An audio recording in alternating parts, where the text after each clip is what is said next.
once again to Netflix Roulette. I'm Captain Logan. And I'm Eric. Eric, you chose the film for this time. It's a movie that was made the year I was born, 1984, and it's called Dreamscape. Why did you pick this one? I picked this because I've been meaning to see it. It kept getting bounced around a lot when Inception came out. People were like, "Oh, this is the same plot as Dreamscape," which I'm gonna get back to that when we get into this review.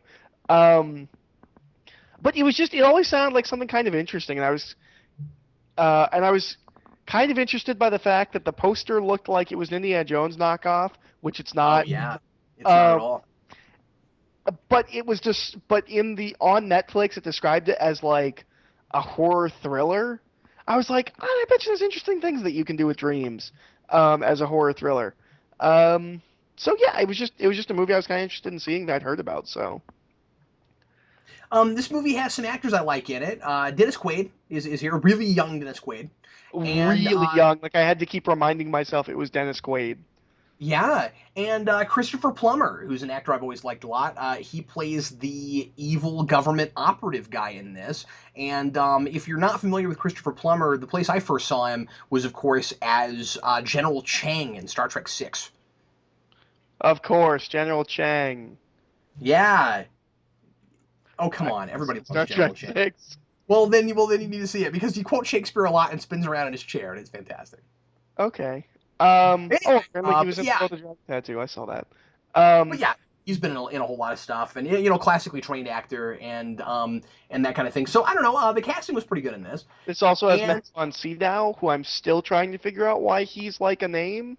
Not that he's bad, because he's never bad, but like now I've seen him in this, Flash Gordon, Never Say Never Again. Like I'm not sure why he's like a bit. It's kind of like Ben Kingsley, where like I know he did something that made him famous at some point, but can't like figure out for what the it past was. 10 years, it's been like Prince of Persia and Lucky Number 11. I'm not sure what made him famous, and of As course, Yeah, sorry. and well, I was just gonna say, and as far as I could tell, the director, this is like his most critically acclaimed movie. Everything he made after this, as far as I can tell, nobody likes, or at least most of it. Like The Good Son, he directed. Um, Oh, he he did The directed. Forgotten, He which did The Forgotten. is Yeah, awful. yeah. A lot of people hated that, I hate it. but apparently, You can't he have a hasn't done anything movie. since You can't have a 2004. movie with a twist ending where you shoot two endings, and it's literally the two possible things that could have happened. That's It's not how you odd make. looking at this wiki page because it says that he's still active, but he hasn't directed or written anything since 2004. Maybe he's a producer. He does like second unit stuff. Yeah, perhaps so. I And don't know. before we get away from the cast, I just want to mention the chick in this is Kate Capshaw, who What else was she in?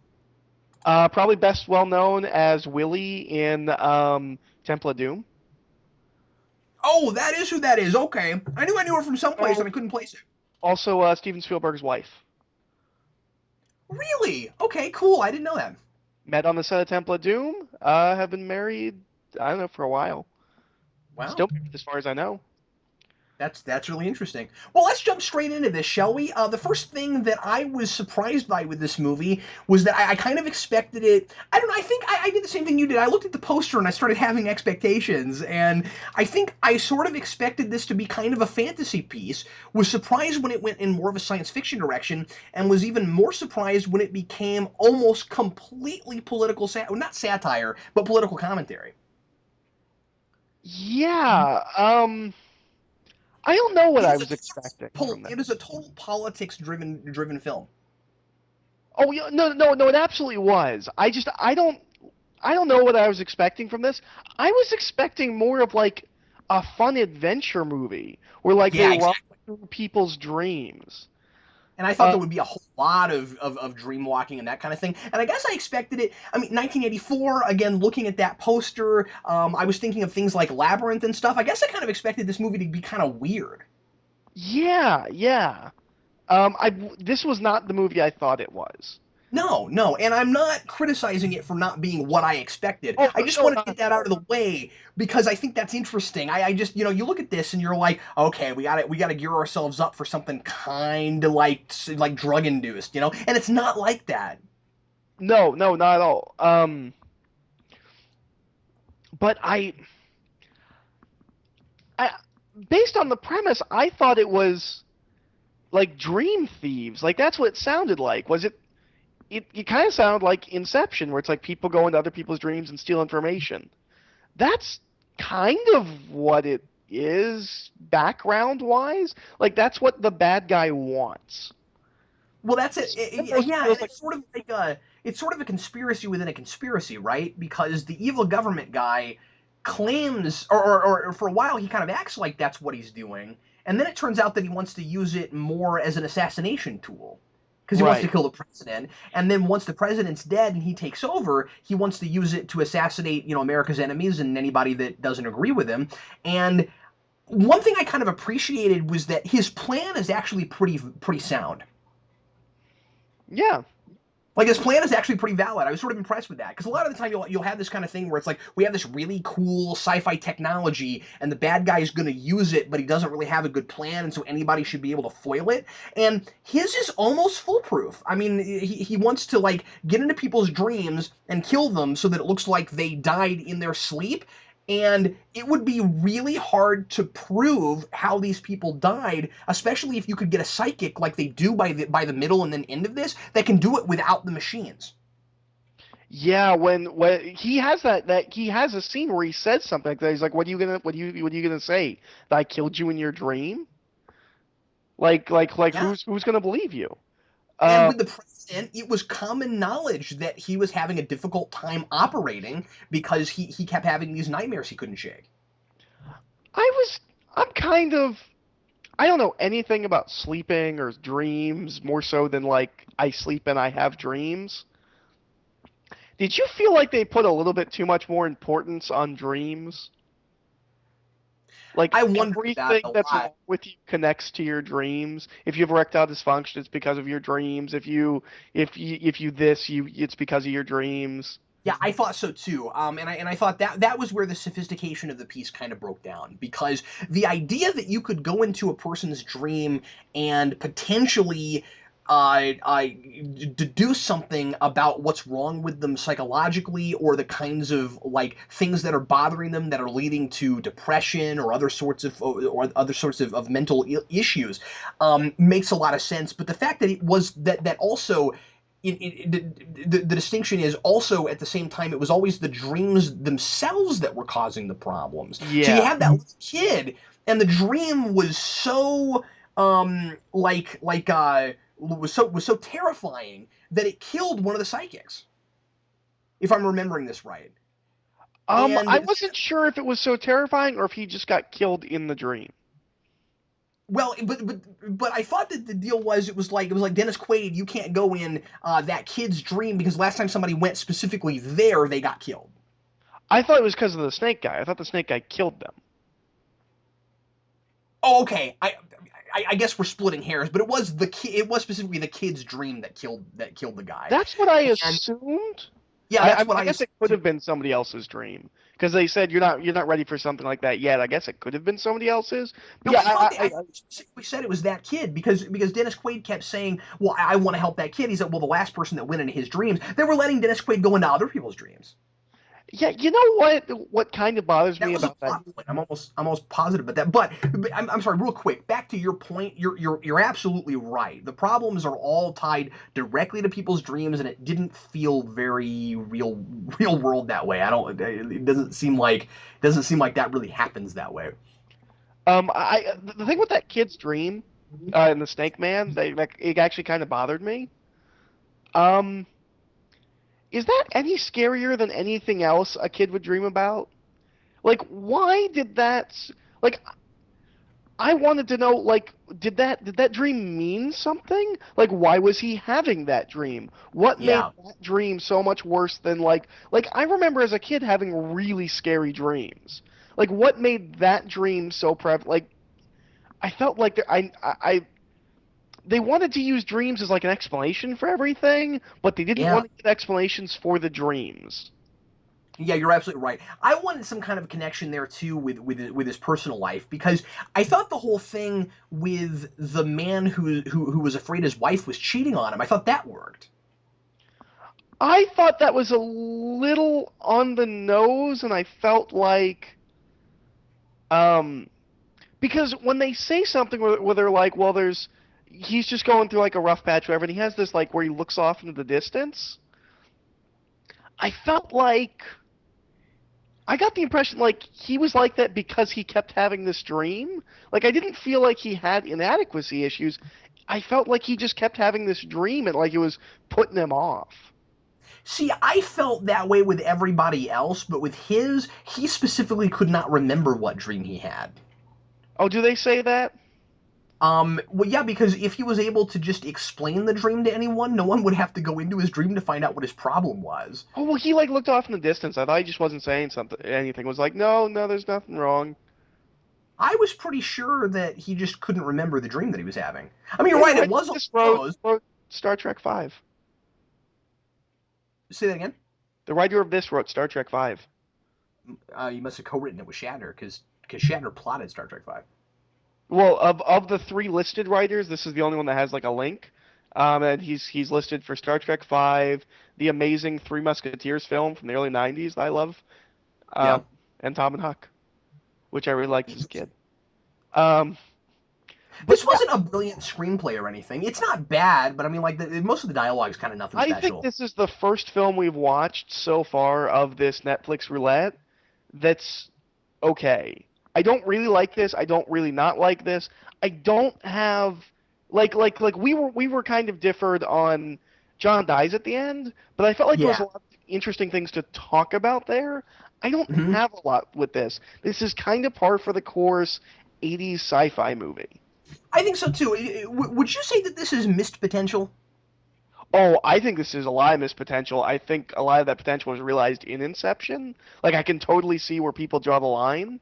But I Yeah. also think I remember seeing a couple of reviews or reviews of Inception where they were like, "Well, where does the machine come from?" Like I wish we got more backstory. I was like, "That's this movie," and as this movie proved, not that interesting. Yeah, but that's not to say that it couldn't have been more interesting. No, I no. felt like this was an attempt at, and I don't know. I mean, I guess I could sit here and check. I don't know what this movie cost to make. Okay, it cost $6 million to make, which even in 1984 is not very much money. So, I feel like so I'm right about this. They did this somewhat on the cheap, and I thought the snake stuff looked good for the time and for the budget. yeah, that's precisely the point I'm trying to make. Is that they were going kind of minimalistic with the story so that when they actually did dreams, they'd look good. Because there are like 3 or 4 dreams total in the entire movie. I was surprised how little dreams there were. But I somewhat appreciated that even still because once we got to them, they looked really good. And I bought how surreal they were because when you go to a movie like this, I want to see dreams that feel like a person could really have them. And so they need to not just be like a linear thing that's kind of wacky in that impossible things happen, but that they're completely linear and everything makes sense. There is some like non sequitur going on in these dreams, and I appreciated that. The thing that will stick with me was when they went into I think it was the Snake Dream, and they had the creepy like slanted jagged house, and then they went down the stairs, and then the long like bridge that's all like rickety and crooked and stuff. That looked fantastic. Yeah, I think the film looks kind of boring until they get to the dreams. Like it's almost like they're intentionally shooting the film kind of dull. And then when Yeah, I you think get so to the too. dreams, it's almost Trying to put that in anticipation. like 80s MTV music video aesthetic. Yeah, I think you're absolutely right. Except that this predates most of that. Yeah, yeah, yeah. Um I'm not saying it's emulating that. I'm just kind of saying that's kind of the feeling I get from it. No, no, Uh absolutely. I'm sorry, I'm not arguing with you, but the reason I felt the need to mention that it's predating it, and also just in case people younger than us don't know, is that the the thing is, in 1984, that stuff would have looked a lot more fresh. Oh yeah. And so Um, it would have surprised people more, and it would have seemed newer and exciting to people. I imagine that in 1984, those dream sequences would have like the first time you see one, people wouldn't have minded the fact that there were only two or three or four of them because they would be actually waiting with in anticipation for the next one because they look so good. one of the things about this movie is that I've never heard anybody talk about it, but if I I've hadn't either. mentioned it, people know what I'm talking about. Like not like people my age, but like people in their 40s. Like I've said like Dreamscape, and like people remember the movie. It's not something people talk about, but it seems to be something that everyone's like, oh, that movie with Dennis Quaid. Yeah, So I I feel think like this. I'm sorry. Go ahead. I was gonna say I think on some level it's kind of a memorable film, maybe if you saw it at the time. Yeah, I think that especially for the time, because of course, we've seen so many things that have done a lot of what's in this movie now, that it's difficult to put yourself in those shoes and go to and have some historical perspective. But I think that that for the time, though just the dream sequences would have made this thing memorable. A lot. I read some of the critics at the time reviewing this, and what most people seem to be in consensus on is that the overarching story itself is pretty conventional, and kind of recycled in something that even at that point everybody had seen before. But then the dream stuff kind of elevated it and still made it worth seeing anyway. And also, Roger Ebert especially thought the acting was pretty good. I thought some of the acting was good and some of it was kind of because Kate was kind of over the Capshaw's top. bad in this, like she is in Temple of Doom. Although I she doesn't thought screech nearly as much. I thought she was pretty bad too, and I thought that Christopher Plummer was the right choice for this, but I wasn't sure he was fully committed. Yeah, he felt like he was just kind of there. And he Uh, needed to be more of a presence because, I mean, like, he's a pretty over the top bad guy just on paper. oh yeah, absolutely. Yeah, I mean, he's gonna kill the president, and he's got this whole conspiracy, throughout the entire government. He seems kind of over the top. I mean, it's a world domination plot, basically. And we should mention the we should mention Tommy, the psychic, who's completely crazy, who's played by David Patrick Kelly, who's kind of a guy that's in a lot of stuff. Um, he's in The Crow. He was in The Warriors. Um, he was in Last Man Standing, which is a film I kind of like but isn't very good. He was in K-Pax. Oh, He's remember K-Pags? I own K-Pax, dude. Oh yeah, yeah. Apparently he was in Twin Peaks. Um, Oh.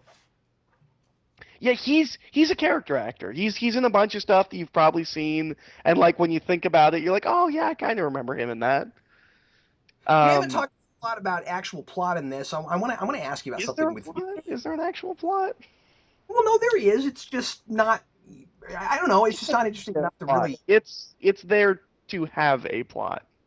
Yeah, I mean, I guess we could sort of outline it for people that didn't see the movie. It's basically just We should. Dennis is a psychic who is using his gifts to make a living. I like, by the way, he's a sympathetic enough character. I like that he's not trying to get rich, that he just uses his gifts often enough to kind of make a living. Um, I mean, like he could get a real job like a normal person, but I sort of appreciate it. He I'm just could saying that I sort of appreciate that if I had those gifts, I would have a hard time not using them too. So I mean, I know you just said it like he could grow up and get out of his mom's basement and have a real job, but if this is what he wants to do with his life, that's fine. I'm not gonna judge him. well, I guess I mostly just mean that like I understand why he does what he does without condoning it because I mean like he's cheating at life. Everybody else has to work for a living, but I he's got. actually have a moral thing about the end of the movie. I want to get to when we get to the end of the movie. Okay, well, I just wanted to quickly mention some of what happens in the movie because we're 20 minutes in, and for anybody that didn't see it, we haven't really talked about what really happens in the film. So he gets kind of blackmailed into being in this project where they're doing these experiments on taking psychics and putting them into people's dreams. And the whole idea for the study is supposed to be that we're going to develop this technology so that we can use it as a therapeutic tool. But then, of course, there's this evil government guy, and he's got his own uses for it. And then it becomes a big conspiracy plot, and they have to stop the conspiracists. That's the movie. That's pretty much what happens in it. But there's also the subplot with him and the female love interest, and he's kind of a mental rapist at one point. Yeah, it's creepy. And I didn't know if you maybe wanted to talk about that because that kind of I want to drops talk his about likability. not the actual act of it. I want to talk about her reaction. I was really surprised by that. I thought that that was kind of the sort of timely, or maybe not even timely, but I mean like kind of an objectification of women thing. I don't think your average woman would react the way she did. Her reaction of just being like, "Well, The you have men. to, so it didn't really happen, right?" I was like, No, I don't buy "No, that, man. he still forced himself upon you." The same thing happens in an episode of Star Trek: The Next Generation in like 91, 92 to Troy, and she is like mentally violated by somebody like that goes into her mind, and she is freaked the heck out. And I just feel like that's how most people would react. Well, maybe there is like a timeliness to it because nobody really complained about Professor X for a long period of time and the fact that he would just wipe people's minds. Like nobody was ever like, "Hey, maybe you shouldn't invade their minds like that." Like it I wasn't know, until you but get into the later '90s where like all of a sudden people are like, "Hey, maybe you shouldn't just wipe that guy's mind because you said too much to him." isn't it different though when it's just a moral ambiguity of he's doing that so that he can help save the world versus like sexually violating someone? Yeah, but what I kind of meant was just, well, I'm I just mean, saying I don't think if she you've would read react. X-Men comics, it's not always saving the world. Sometimes it's just like I want to get through here. But what I meant was Um, I feel like I don't know that maybe that's the same thing. I feel like maybe I don't think they put a lot of thought into it. I think it was just like, okay, well, he can go inside our dreams. It's not real, so it doesn't matter. But That's my I point. I almost don't kind of buy that. I feel like a woman that had that like no matter the time period, I feel like a woman that had that happen to her would react the way she would if it happened physically. I wish I kind of wish they hadn't brought it up. Because here's the thing. If they'd just done the stupid movie thing where it happens and now they're in love, I wouldn't Yeah. have thought about it. Well, and that's what they should have done, and I can't believe I'm saying that because that's stupid. But that's what they should have done because she liked him already. Yeah, That's bringing what it makes it so up. awkward. It's like you violated it. I'm like, why even use that word? Why even go into was it or was it not a violation? How about just you invade her mind and then she says, hey, you shouldn't have done that, but then you could tell on her face, I don't really mind. Yeah, Also. But because maybe they it still brought it would have up been and kind of creepy then and they I just don't didn't know. do anything Like with it. maybe they should have hit it off in a different way where it was more of a like forbidden love kind of thing as opposed to this kind of look, stay away from me. I like you and all that, but we can't do that and work together. It should have been more like no we shouldn't, yeah, we're going to. By the way, And then I props feel for so bad that about it. because that's one of the first times I've actually seen somebody be logical like that in a film. Because usually it's when it's done something like this, it's like, oh well, I don't date the help. For her to be like, maybe I shouldn't date somebody I'm going to be working with because it could compromise work. That's a smart decision. I don't see that often in movies. Well, no, that's true. I agree with you. I'm just saying that if they've got to go the love direction anyway, don't have him basically mentally rape her and her be fine with it. Yeah, it was weird. That's what I'm saying. I was uncomfortable, and I think I would have been I don't know. It's hard to tell. I feel like even with some historical perspective, I would have still been uncomfortable. Yeah. Well, along similar lines of choices, I'm not sure how I feel about ethically. He just kills the bad guy in the end. Not not the crazy guy. That's fine because they're fighting in the dream. He goes in and like dream assassinates the bad guy. Yeah, and I the wasn't whole sure thing. how I felt about that. Well, I don't know about what the movie is saying with that. Frankly, I don't think it's thinking. Um, Yeah. I don't think it's even thinking about the connotations of that ending because you've ended this. Boy, I didn't think about that until you said this. You're right. That is kind of unethical, isn't it? Because the issue is we have just vilified this evil government operative guy because he could take major advantage of everyone and take over kind of the whole world with this technology. Assassinating anybody he wants to, and nobody can tell how he did it.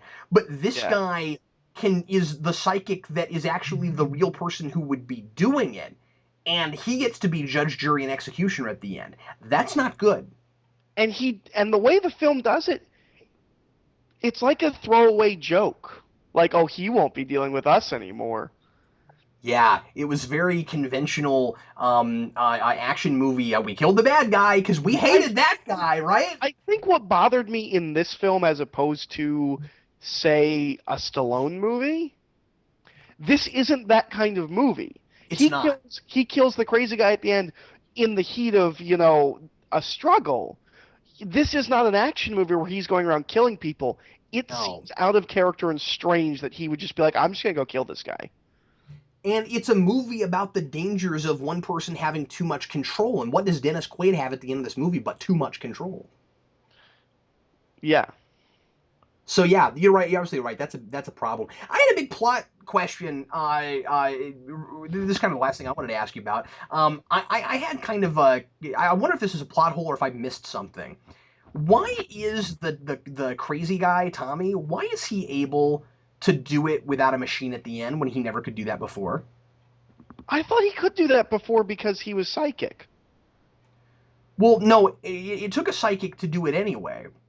Well, But but he was good at it. Because they said like with enough work at some point so you could do it without a machine. I thought he was just it he was a really big deal when Dennis Quaid was able to suddenly start doing that, but and he's and new. part of the point of their feud through the movie was that Dennis Quaid came in and he was a better psychic, and I thought it was rather convenient that like days or a day after Dennis Quaid can start doing it, suddenly the guy that's been there longer is suddenly able to do it. I thought I got the impression that he was able to do it from the beginning of when we meet him. We never saw him do it without a machine until that moment.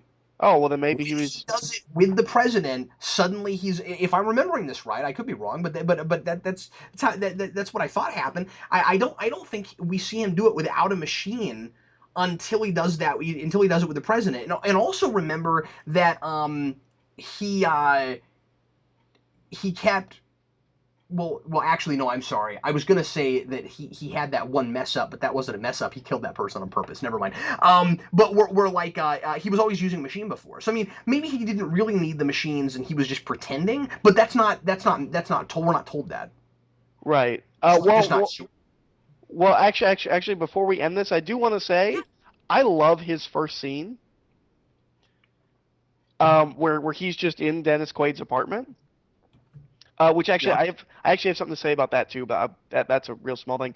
But the way that scene plays is Dennis Quaid comes out and you're like, oh man, it's a bad guy, and then he's really chill and cool for a second, playing the saxophone. He's like, you play this thing? And you're like, oh, he's a cool guy, and then he goes right back to being crazy and scary. I kind of liked just the way that played. Um, Yeah. so why doesn't Dennis Quaid live at the research facility? Why does he go back to his apartment that he knows the mob knows where he lives and they're trying to get him? And when you got, yeah, you're absolutely right. And when you got to the part where the mob attacks him, I thought those were the bad guys people for a minute because I completely forgot that there was someone else after him. That whole thing felt really unnecessary. And kind of forced. Where like they suddenly show up, and I was just like, oh yeah, I forgot about that almost dropped subplot. Okay, okay. I kind of wish that he'd just done something that Max von Sydow could be like, okay, well, I'll tell the police that, or I'll tell my contacts in the CIA that you've been doing this or whatever. I didn't feel like the whole mafia thing needed to be there. Oh, I just remembered one more thing. Should we not? Oh, you know what? I didn't even think about the fact that it was mafia. I guess it kind of wasn't it?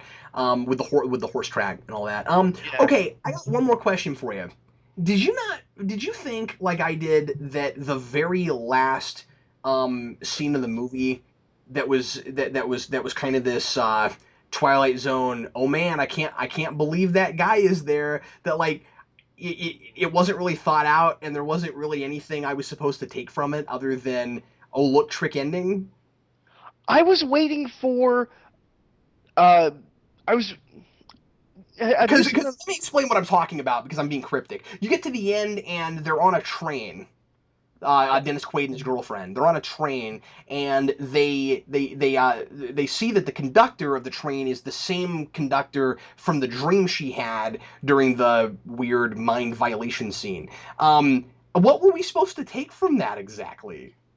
Okay, here's the thing. Well, because it was leading me. And it's weird because this came out the same year as Nightmare on Elm Street, so it's not ripping off Really, Nightmare on Elm Street. Have you ever yeah. seen the Nightmare on Elm Street films? You know what, I really haven't. Okay, the first handful of them all have a similar ending, where you think it's okay, and then it's Freddy. And the first film ends, which came out the same year as this, which is really weird. The first film ends with her thinking that she's escaped Freddy. Her friends pull up in the car. She gets in the car. Uh, and the roof goes up, and it's the color of Freddy's clothes. All the doors lock. You hear Freddy laugh, and the car drives away on its own with all of them in it, and they're all screaming. I thought that's what it was doing. Was that it was going to be a Freddy thing where you're going to be like, oh man, he's still in the dream. It's a twist, bummer horror ending. And I don't think it was. No, it was nothing. I was waiting for that, like it was It's good. it's And they really pull out and they go along the train. I was waiting for like the guy like driving the train to be the crazy, or to be Tommy or something like that. or there's like a snake guy somewhere or something. Yeah, yeah. There Yeah, was no, I didn't understand that ending. I felt like we were just supposed to say, "Oh man, isn't that clever?" but not really think about it. yeah. What was that? It doesn't make any sense. Like they've never been on that train or seen that person before. So if it's not a dream, it's just a silly coincidence, and there's nothing to take from it. Yeah. It I didn't don't. mean it. Yeah. I didn't get anything from it. I thought it was like this really. I don't know. I didn't even get the sense that we were supposed to even kind of think maybe they're still in a dream. I never got that from it. Yeah. Yeah. Not at all. And the way it pulled out, I kept waiting for like some other visual cue that maybe they're in a dream. And it ends with too much of like happily ever after kind of mood. Yeah, I that was a weird choice. If all they had to do was score it a different way, and it would have, and we probably would have thought, oh man, what's really going on? Like you could have even made it a dream with the music and nothing else. Yeah, I don't. It was a weird choice to end the film on, especially with it just being such like a gung ho like happy ending. And even they themselves look at it and they just kind of like laugh. Isn't Like that they don't strange? draw attention to it. Like they notice it and they're not like, "Oh, well that's weird. Maybe this is a dream." It's like they see him, they're like, "Whatever." Ultimately, I saw this as a really interesting curiosity, and it's not a bad movie. I enjoyed myself watching it. But I'm glad we got Inception. Because I mean, like when people were saying that it was like Dreamscape, like you said, it's like nah, it's Dreamscape going further and actually doing something with the dreams, and talking more about psychology than kind of the obvious political stuff. So I appreciate that we ultimately got this premise going further with it. Yeah, I think the thing about this film, it's fine. It's not bad. It's fine. Yeah. I don't regret seeing it. But at the same time, probably never gonna watch it again. No, but it's got sparks. It's got good sparks of imagination. Like I said, I like the dream sequences. I think they look good. I actually really like the Snake Man stuff. I thought that dream was genuinely scary for what it was. Yeah, Oh, I did too. can we mention the rating real fast? Yeah, this was the second film in history to have a PG-13 rating after the MMA kicked in. And there's an F bomb in it, Yeah, there is an F bomb in it. which I I thought forgot was about that. interesting. I'm And glad you mentioned. there was I'm that, and then sorry. I meant there's MPAA. I don't know what I was talking about. Go ahead. There's that, and then there's a couple of points where I'm like, I think you wanted to be R. There's a couple After of points where it's after scary. after the Fighting Federation came in and started rating movies, the the There's but there's a couple of points where like they cut away, and I feel like they wanted to be R. There's a couple of points where I think they wanted to be a little bit more violent or gory, and I'm wondering if maybe it was shot like that, and because of PG-13, like they didn't know what they could get away with. Because this is only the second film to be released with PG-13. I'm wondering if yeah. maybe they didn't know what would fly in a PG-13 film. Yeah. Sometimes people still don't know what will fly in a PG-13 film. The things that do fly in a PG-13 film sometimes are kind of weird. I'm looking at Netflix right now, and it says that this movie is ranked number 93 on something called Rotten Tomatoes Journey Through Sci-Fi, and I wonder when that happened. Like when that list was written, because I'm kind of surprised that that's on a top 100 list. 2010 Wow, are you surprised by that? or 2007. I'm a little Um, surprised. yeah, I don't think I don't know. It's just there have been a lot of great sci-fi movies. I I'll see mean, what like it's not 92 is. bad, but I 92 don't is know. It came from outer space. I just don't know what's elevating it over other things. Yeah, I've never seen that. Um, 91 is Okay. AI. Weird. Okay, well, maybe Yeah.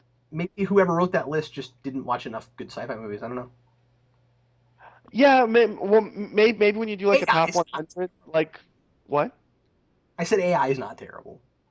I've never seen it. I've always heard it as like a weird alien thing at the end. Anyways, I maybe when you write a top 100, oh, I call shenanigans. They've got Dreamscape over Mad Max Beyond Thunderdome. The first half of Beyond Thunderdome is so much better than this entire movie. Um, no way. This Well, list Eric. can't be real. It has it over The Thing. 1982's The Thing is Oh yeah, I don't. I'm not even a big fan of that movie, and I agree with you. this list is nonsense. Sounds preposterous. This is preposterous. Okay, It so has it higher than Star Trek 3. can we move on? Next time on Netflix Roulette, I have chosen Lego: The Adventures of Clutch Powers from 2010. Eric and I have both been saying, hey, there's this silly Lego movie that a lot of people liked, and it's on Netflix, and we kind of want to watch it. So, There's a bunch of Lego Lego's. movies that people are saying are really good. This just happens to be the only one on Netflix. Yeah, Lego's been making these movies, and they've had a pretty good track record so far. Apparently, the Batman one looks really good, I've heard the Star and Wars one's really good. yeah, and I still want to watch the Batman one. It looks like is actually based on the plot for Lego Batman 2, the video game, but then they actually streamlined it and made a whole story out of it. And I really want to see that. So eventually, I'm gonna buy that and probably down the road do a rewind on it because it counts. But that'll be fun. Rewinds on Lego movies, yeah. Anyway, Eric, thanks for picking that. That was worth the historical study, if nothing else. Yeah, yeah. And how often do you get to talk about dream rape politics on Geekvolution? It hasn't happened a lot. It doesn't come up every day. But if I reviewed, if I reviewed that episode of TNG, I think it's called Violations. If I reviewed that, then it would come up again. You should do that with Sarah. Maybe that should be the next thing we do for Trexperts, and we're like, it's mental violation month on Geekvolution, and we're reviewing anything we can find that has a story about people getting mentally violated, physically or otherwise. So if you can think of anything else that has that plot, please It's a be sure very to put it special in the month comments. on Geekvolution this month. It's a controversial month this month and we don't mean to make light of it because this is a very serious topic that comes If up in you people's feel everyday that lives. someone has inappropriately entered your mind, tell an adult. I feel like we should get off this train of thought right now. Anyway, I said train. Anyway, thanks everybody for listening to Netflix Roulette. Sure hope you enjoyed it. And we'll see you next time when we'll talk about Lego: The Adventures of Clutch Powers. I'm Captain Logan. And I'm Eric.